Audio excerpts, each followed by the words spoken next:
All right, this guy, well, this guy had a bunch of shit, so I edited the whole thing. Here's his question. He says, I'm 35 years old and still living with my father. Pathetic, I know. Believe me, it's not by choice. I'm finally recovering from Lyme's disease, which sucked away 10 years of my life, and I will have my student loans paid off in a couple of months, which also sucked away 10 years of my life. Jesus Christ, dude. Coming with the misery here. In a couple of months, my father is selling the house that we currently live in and moving into a cheaper fixer-upper so he can be mortgage-free. I love that. It's a great idea, provided you know how to fix it up.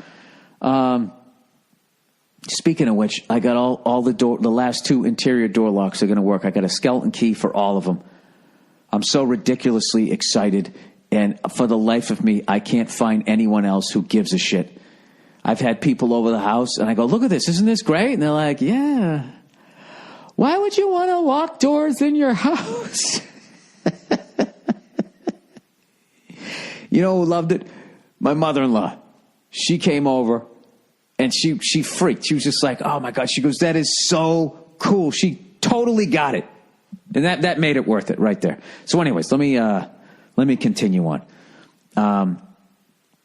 He goes, so anyways, I paid off his student loans. He goes, here's the choice I have to make. I can either live with my dad even longer than I already have and be rent-free in this fixer-upper so that I can save up money and get my own place, or I can rent a shitty apartment and burn $1,000 a month, which would clearly be better spent on a new house. If I was in my 20s or early 30s, I might be a little more open to the idea of renting, which I did in college. The upside of renting an apartment is having a little more confidence and integrity when I'm out on a date, knowing that we can retreat back to my own place instead of my parents' house. Well, dude, why don't you just hit him with the Lyme disease fucking story? You know? And just tell him, yeah, I'm living at home because I'm not dropping $1,000. I'm going to be buying a house. And as long as you have a game plan, women will fucking, they'll ride it. They'll ride it out with you for a little bit. If you're saying, listen, yeah, I had Lyme disease for 10 fucking years, and I finally got over it, and I had to move back in with my dad, and that's brutal right there. I had to move back in with my dad. You almost want to have that part of a whole another run-on sentence. You just got to plow right through that. I had to move back home with my dad, but I'm on a... How the fuck do you got to say? You got to say, I moved back home with my dad, but I almost have enough money for a down payment on a house. So I'm not throwing $1,000. Oh, Jesus Christ. Yeah, I'll tell you, it's a rough one, you know? You know what? Fuck them. Fuck them. Just tell them what you're doing. Yeah, I'm living at home because I'm saving up to buy a house. Yeah, I am 35. Just own it. Yeah. Listen, I have my own back entrance into the house. My dad won't see. Anyways, let's plow ahead. If I was in my 20s or early 30s, I might be a little more open to the idea of renting, which I did in college. Sorry, I already read that. The upside of renting an apartment is having a little more... Jesus Christ, Bill. All right. It's also the freedom of coming home to a quiet house and knowing that my goddamn food will still be in the refrigerator when I get home. My brother is also still living at home. He suffers from migraines. Dude, what the fuck? What do you live near? What sort of fucking... This sounds like one of those fucking movies where you guys eating the lead paint in your house? Like, what's going on here? Is that how you get Lyme disease? Or do you go on a fucking hike, not wearing any shoes, and you get bit by a tick? I can't remember. There's too many fucking diseases.